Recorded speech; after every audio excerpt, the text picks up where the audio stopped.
你知唔知貓肥唔等於可愛，仲可能會縮短佢幾年壽命。而家好多研究都當肥係一種慢性病，唔再當係純粹食多咗咁簡單。估計大概有3-4成家貓都係過重或者肥胖，問題比我哋想象中嚴重好多。第一個風險係糖尿病，肥胖會令貓嘅胰島素敏感度下降，長期血糖控制得唔好，就好似人咁，更容易發展成糖尿病，需要長期打針同醫治。第二，關節液同活動力出問題，體重越重，關節要承受嘅壓力就越大，貓咪會唔想跳，高處上唔到，甚至行路有問題，惡性循環之下，又越嚟越唔喐，又越嚟越肥。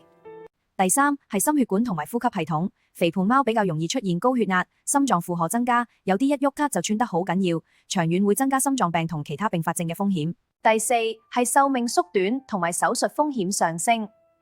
有資料顯示，做麻醉、做手術嘅時候出現併發症嘅機會都會高咗。如果你開始擔心自己屋企嗰隻貓會唔會太肥，可以由2樣嘢開始做。